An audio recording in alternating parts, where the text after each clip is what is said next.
Meu nome é Graziela Maria Ferreira, sou nascida em Dourados e moro em Ponta Porã desde os meus 1 ano e 8 meses.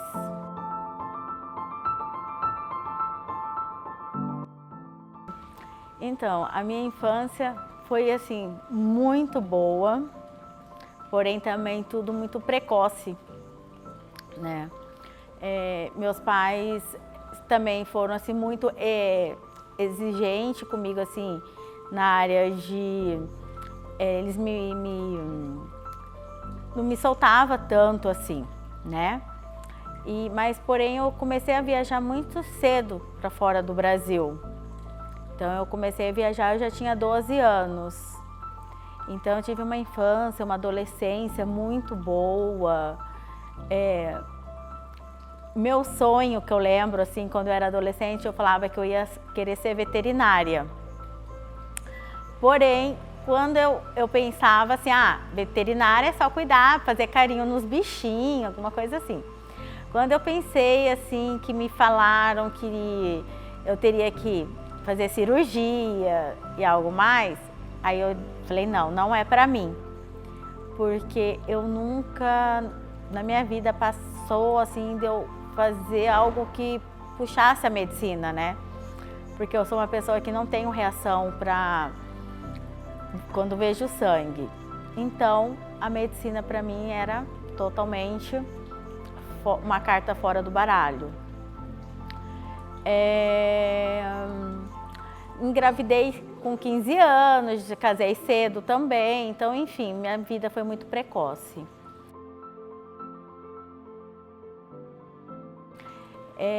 Eu enxerguei até meus 30 anos, eu era vidente, porém eu perdi por conta que eu sou diabética.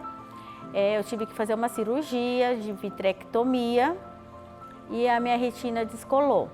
A retinopatia diabética ela foi curada, porém a minha retina fechou e hoje eu não tenho retina nem do olho direito nem do olho esquerdo.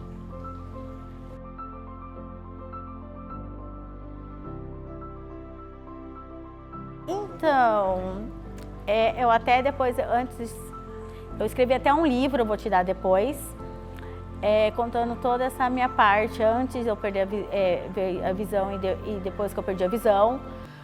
Pra mim, assim, se eu falar que foi assim, tirei de letra, é mentira, mas eu me segurei o máximo, eu consegui me segurar o máximo na época, por conta dos filhos, porque eu já tinha 3 filhos, né?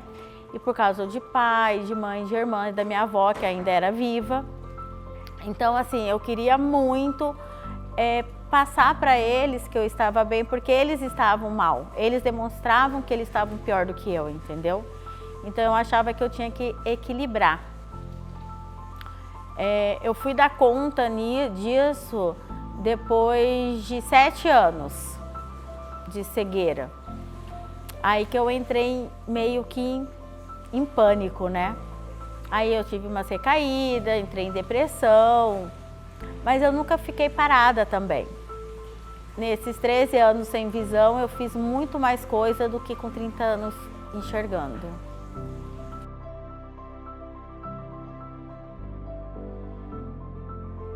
Então, eu primeiro vou falar o que foi mais fácil, né? Para mim, eu sempre fui uma pessoa extremamente organizada. Então, assim, por exemplo, de madrugada, à noite, quando eu não tinha sono, essas coisas, eu conseguia achar minhas coisas tudo já no escuro para mim não ter que acordar meu marido. Então, eu sempre fiz as coisas assim à noite sem precisar da luz, né? Então, isso a gente costuma se adaptar com o quê?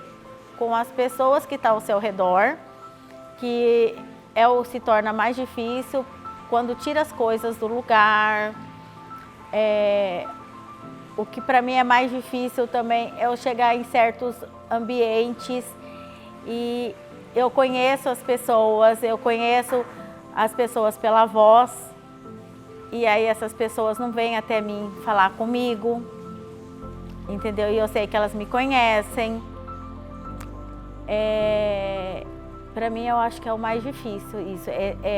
Às vezes você esperar o calor das pessoas, um abraço, ainda mais agora nessa época de pandemia, né? Mas eu já vivia isso antes de chegar a pandemia. Então a pandemia para mim não fez também tanta diferença em relação de ficar à distância, né? Porque eu já sofria isso. Tanto é que eu sou muito resistente a sair em certos lugares por causa disso. De repente, assim, as pessoas de fora, às vezes não é nem por maldade, é por não ter conhecimento, né? Elas chegam, eu chego no lugar, as pessoas já querem me colocar sentado. Aí, por exemplo, você vai numa festa, as pessoas começam a falar mais alto. Aí, tipo, você fala, dá para falar um pouquinho mais baixo? Porque eu não enxergo, mas eu escuto direito. Então, assim, as pessoas não sabem lidar com a deficiência das outras pessoas. O que é conveniente e o que é inconveniente.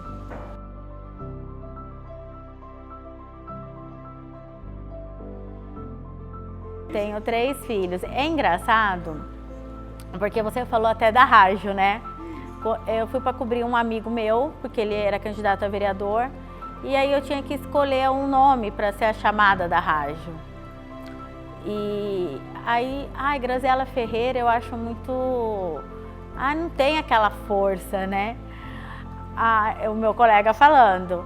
Aí eu falei, olha, o único apelido assim que me chamam dentro de casa é Grazi Nossa Fera, né? Porque eu sou muito brava, muito sem paciência. E aí o meu filho mais velho falou, mãe, na televisão tem a Grazi Massa Fera e aqui a gente tem a Grazi Nossa Fera. Então aí por isso que veio esse daí. E eu tenho 3 filhos que são uma bênção de filhos, que eles fizeram uma votação. O que eles preferiam, se fosse para escolher para a mãe ter uma deficiência? Eles queriam eu muda, porque eu falo demais. Eles são super bacana. Quando eu perdi a visão, o meu mais novo tinha 1 ano e 4 meses. E quando ele via que eu ia chegar perto do degrau, ele vinha, pegava nos meus dedos da mão e falava, mamãe, grau. Então, assim, ele cresceu já, né, sabendo da minha deficiência. E eu sou assim, vivo por eles e eles estão todos, os 2 mais velhos já estão mais ou menos, um já está encaminhado, a minha do meio está se formando ano que vem e eu tenho o meu que vai fazer 15 anos, que é o caçula.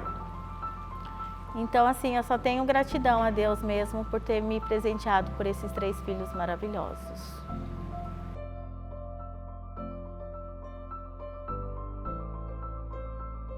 Pai, ele vai até brigar comigo, né? Meu pai foi expulso de todas as escolas. Meu pai era muito terrível. Ele não terminou a sua escola. A minha mãe, ela é pedagoga. Ela exerceu, mas faz muitos anos que ela não exerce. Meus pais têm uma loja de modas, aqui em Ponta Porã mesmo. A minha mãe e meu pai são de diferentes cidades do interior de São Paulo. E meu pai morava em Dourados. E ele conheceu a minha mãe em São José do Rio Preto, e aí começaram a namorar, aí se separaram uns tempos, aí voltaram e casaram. E estão aí até hoje. Tenho uma irmã, eu sou 13 anos mais velha do que ela. Ela está fazendo também medicina, ela está no 4º, 5º ano, se eu não me engano. Ela já é fisioterapeuta.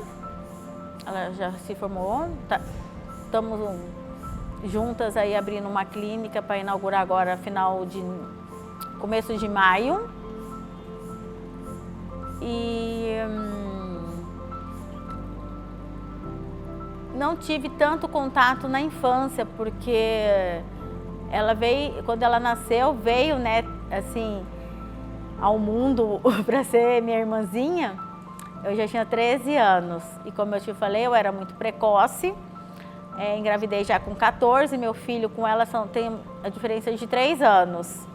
Aí eu casei, então hoje assim, que ela já está com 30 anos, que a gente é super amigas.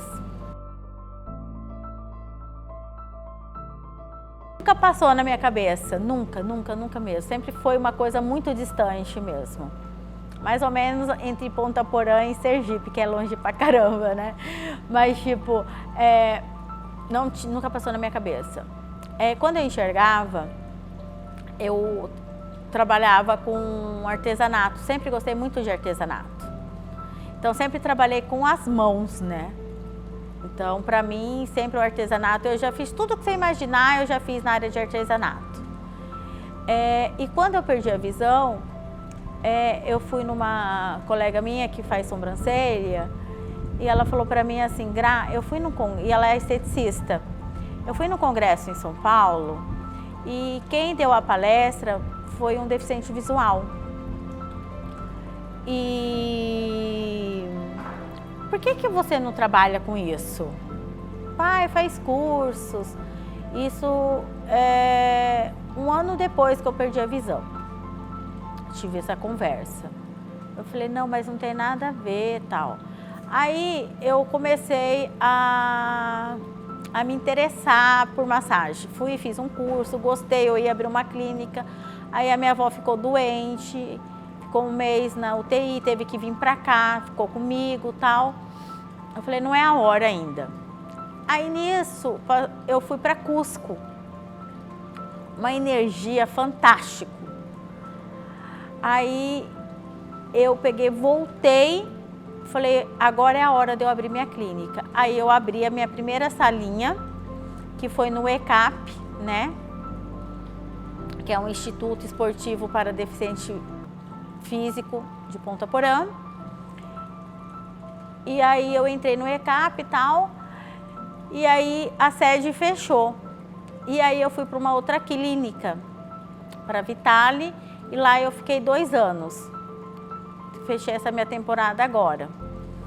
Aí eu peguei, falei, o ano retrasado, o que aconteceu? Eu fiz um outro curso, terapia de florais.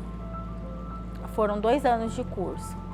Aí fiz a minha formação no final de dezembro. No ano novo, de 19 para 2020, não, 18 para 19, né? Não, 19 para 20. Eu comecei a assistir o Good Doctor. E eu comecei a imaginar as cirurgias, essas coisas, porque ele é um autista, né? Aí eu peguei e falei, não, eu acho que eu vou fazer medicina. Aí nisso eu peguei e comentei com a minha filha, ela já pesquisou, falou, mãe, no Brasil já tem um deficiente visual que se formou na medicina, é um endócrino, ele mora em São Paulo, tal. Aí eu falei, bom, eu vou ir atrás. Mas por que eu pensei nisso? Vou dar um ponto aí. Porque eu trabalho com emoções na área de terapia alternativa. Hoje a gente sabe que a medicina convencional, ela não anda junto com a medicina alternativa. Mas a minha metodologia dentro da minha clínica é o seguinte, a gente não indicar o paciente para parar de tomar os remédios convencionais. Por quê? Porque a doença, ela já existe. E a medicina alternativa, ela serve para não levar você a ter essa doença, que é o que a gente acredita. Aí eu peguei e falei, não, para me ajudar os meus pacientes dentro da minha clínica, eu preciso de algo mais. Eu preciso conhecer também a doença. Não é só a parte emocional.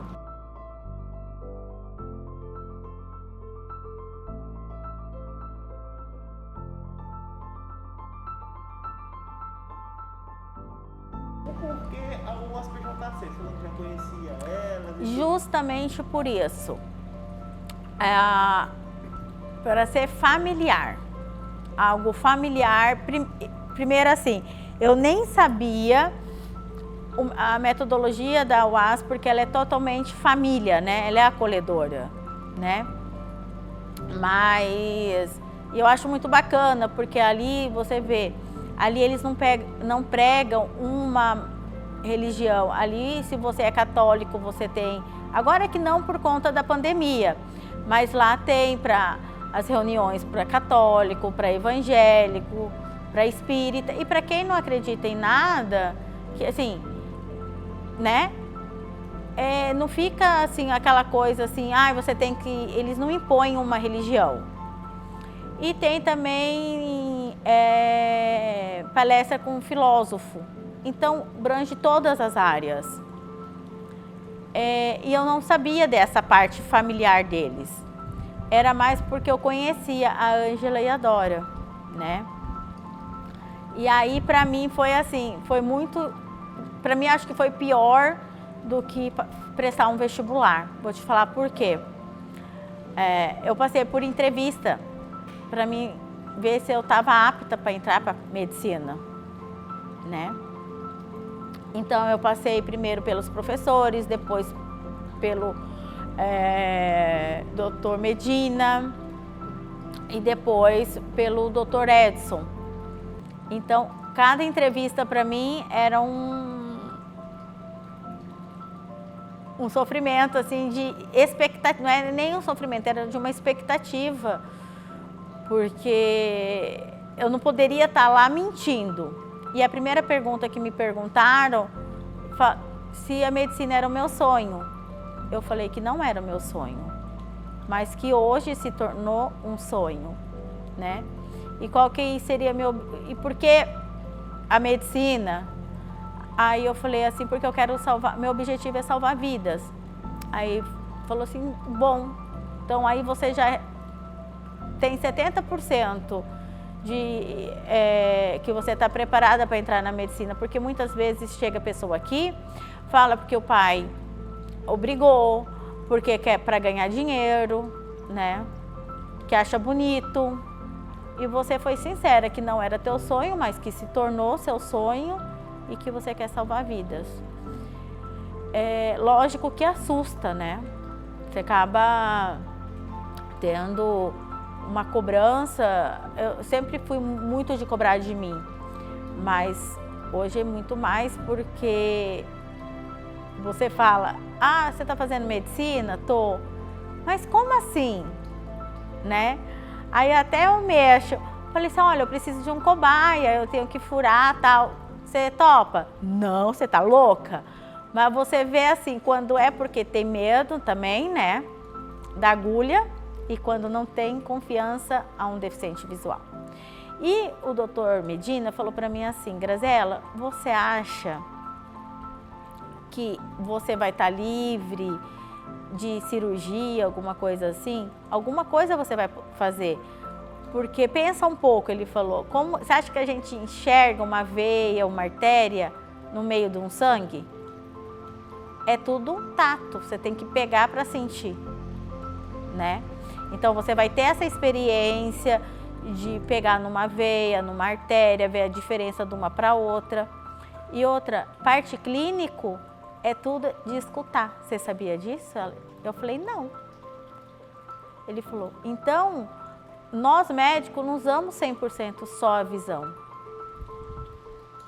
Então isso me deu mais ânimo, me deu mais aquela inspiração de entrar mesmo na medicina.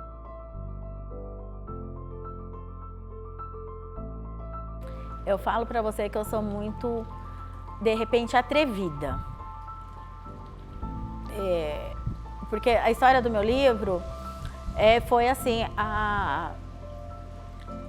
eu perdi a visão e uma semana antes de eu perder a visão, eu tinha recém me convertido.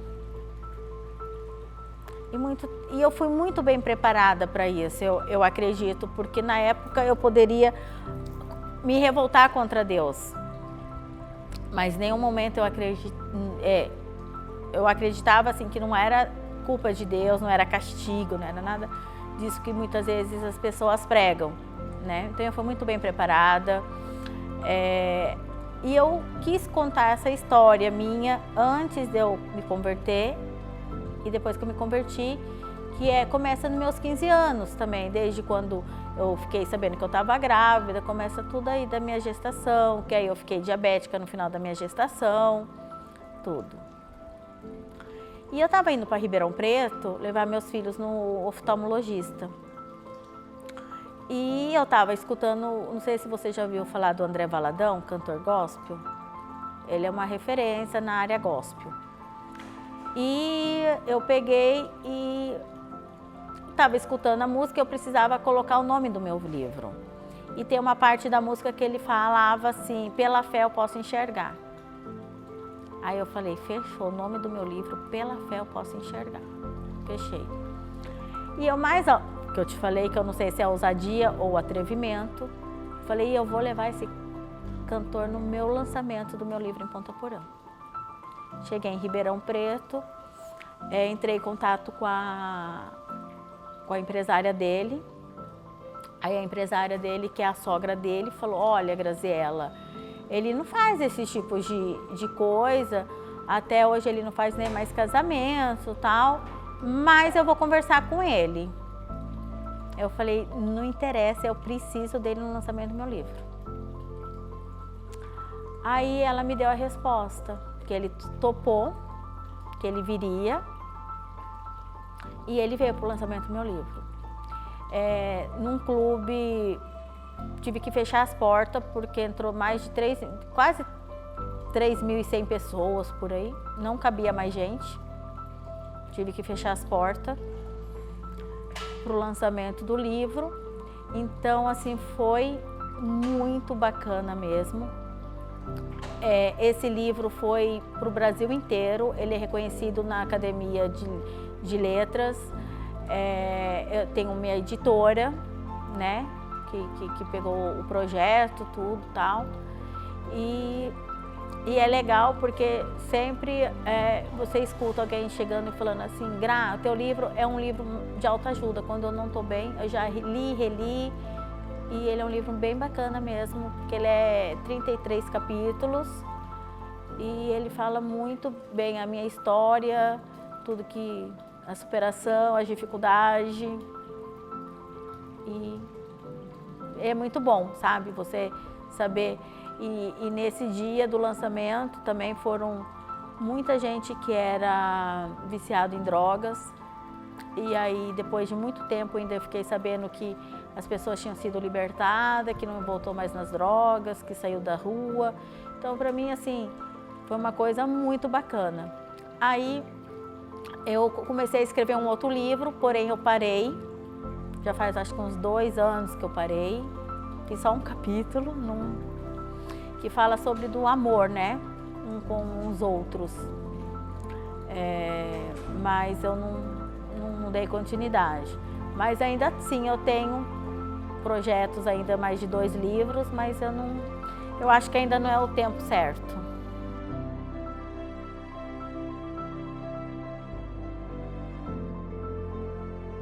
Então, meus estudos, né, eu pego todas os PDF da plataforma, aí eu faço a apostila, assim, né? E veio uma tecnologia muito boa, esse meu óculos, ele chama Orcam, ele é um aparelhinho, esse daqui é um software, né? Que ele faz a leitura, eu coloco aqui. Ele serve para quê? Para escanear. Então, revista, jornal, livros, eu consigo está escaneando. Socioantropología. Muchas personas pueden creer que los escalofríos y las corrientes de aire son la causa de los...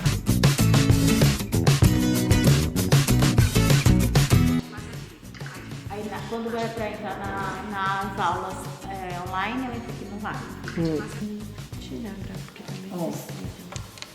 Aqui tá todos as minhas maquetes Aí eu vou passando o dedo, aí você vê quando é cúbico, quando não é.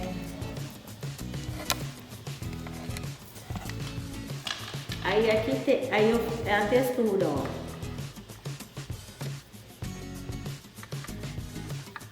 Esse é o D, né? Aí tem o D, Dzão, Dzinho.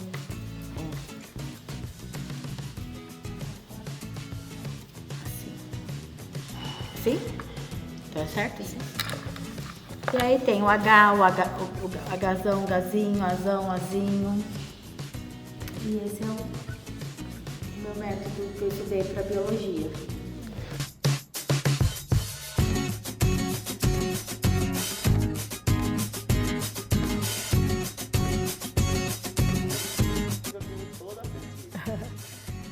Primeiramente eu agradeço assim a Deus, né? Porque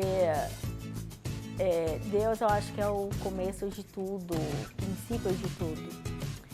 E também meus familiares, né? Meus pais, meu marido, meus filhos, minha irmã. Tenho meus amigos também que me apoiaram, me ajudaram muito nessa trajetória da perca da visão. Quero agradecer a família UAS, né, por ter me aceitado, por ter colocado a inclusão dentro da faculdade, porque isso é uma coisa assim que eu acho muito bacana. A tecnologia está aqui para nos ajudar, né? Então eu acho que hoje não tem obstáculo para você buscar teu sonho.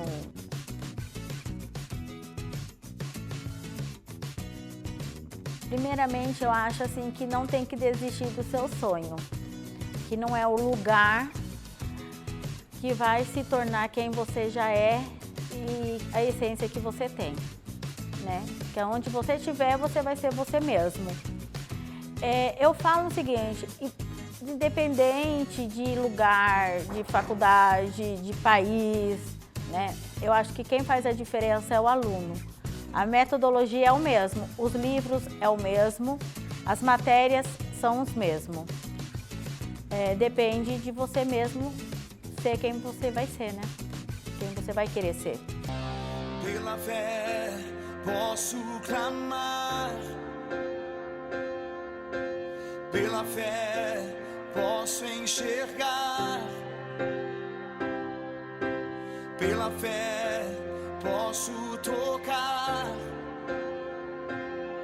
Superar, superação, uma super força, ir muito mais além em um momento em que eu acho que eu não posso, mas eu devo tentar.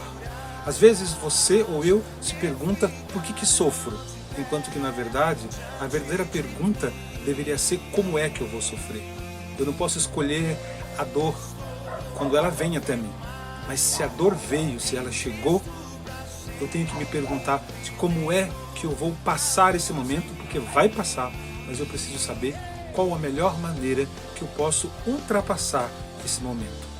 Ultrapassar aquele momento de fraqueza em que eu me acho impotente diante de uma situação que se levantou contra mim. Superação, uma superação, uma energia muito maior que vem de dentro de mim em um momento em que eu deveria desistir. Vítima? Não. Eu sou alguém que vai superar e é muito mais inteligente para você e para quem está à sua volta, para que não experimente também das mesmas dores que você supere, que você enfrente, que você vai além, muito mais do que você, no momento de fraqueza, imagina que é tão fraco enquanto na verdade é muito forte.